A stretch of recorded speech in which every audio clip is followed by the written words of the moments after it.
Mather. And alright, let's see.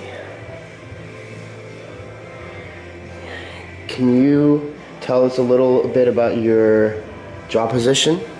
Right now I'm an 8th grade teacher at John Muir Middle School. I teach English for about 193 kids.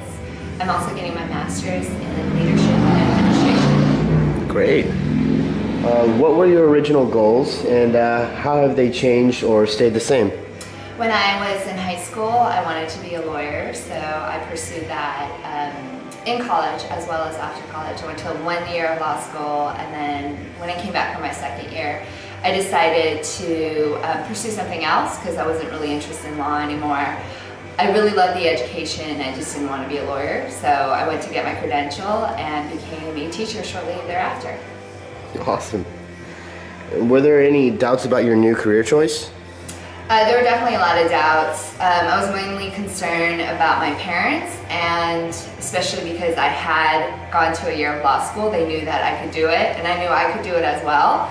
So it wasn't really much a question whether or not my effort or my intelligence, but it was really if I really wanted to do it myself. So I went through a hard time with my parents.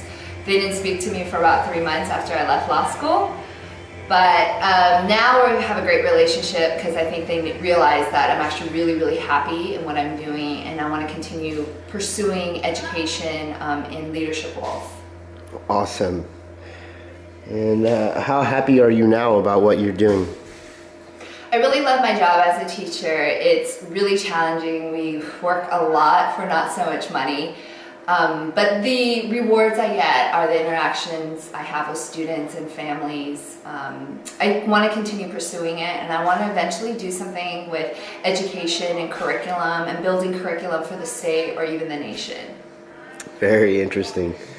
And a lot of students are confused about what career choice to basically pursue. What advice would you give them about choosing a path to follow? The advice I would give them is to definitely follow their heart, follow something that they love and something that they're interested in. And I would also encourage them to try things, and especially if they don't like something, to try something new. I think we learn a lot and learn a lot about ourselves when we are trying a new profession or a new career for the first time. And sometimes it doesn't work out, but that's okay.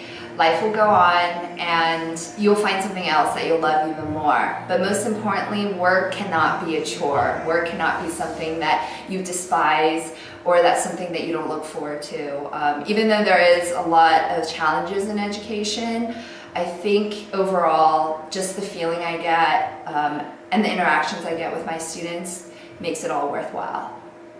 Thank you. And do you have any stories you'd like to share about your experience growing up? Growing up as an Asian American, I think a lot of Asian Americans can attest to this too. Parents do a good job of comparing you to every other cousin or every other relative who's a doctor or a lawyer or an accountant or an engineer. So my parents did a lot of that, and they're much better now about realizing that we're individuals and that we can't be compared to other people. It doesn't make us feel good. So I mean that's a lesson that our generation has kind of learned too through our parents. It's not really good to compare our kids to other kids. Those are some of the funny stories that I have growing up.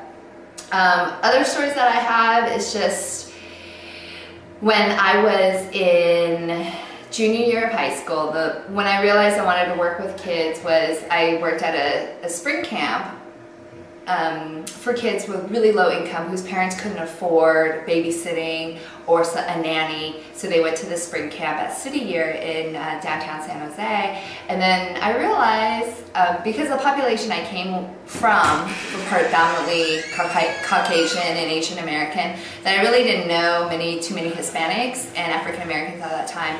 And working with those kids was probably the most rewarding time I had all through high school, because I realized just what an impact a person can make in a child's life, even in just 1 week. So I encourage everyone to go and pursue something, even if they think they're slightly interested in, to see if maybe it's something they want to do in the future. Great. If you were given the chance, would you choose the same path again, or would you choose something slightly different? If I got to do it again, I wouldn't choose anything different. I think all the work that I put in, even in law school, in my credential, and in my career now, has made me the person that I am. And I wouldn't know what I could do or what my abilities are if I didn't go through that path. I wouldn't have met my husband if I didn't. I wouldn't have met the friends that I have now. And I certainly wouldn't be in this path of like health and fitness as well. So no, I wouldn't change anything.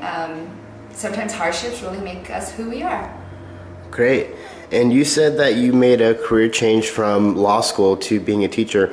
What was your initial spark of inspiration? I don't know if it was a spark of, there wasn't really a spark. I just always knew I wanted to work with kids. So when I was in law school, I actually did family law. And what I realized was people don't go to lawyers for good things. They don't go to lawyers for good news. It's oftentimes they go to them when they're in trouble, or they need to plan their estate, or they need help. So working in family law, it was really awful because I saw a lot of families fighting in divorces, fighting over their kids, and not really seeing the best situation for kids. So when I decided to leave law school, I knew my second career choice would have been something working with kids. So I decided to work at a middle school and after school program, and that really kind of just made me interested in working with adolescents around the 13 and 14-year-old age. Great. And can you state your name and your profession once more for us? Yeah, I'm Karen Kai Mather. I'm an 8th grade English teacher at John Muir Middle School. Thank you very much. Thank you.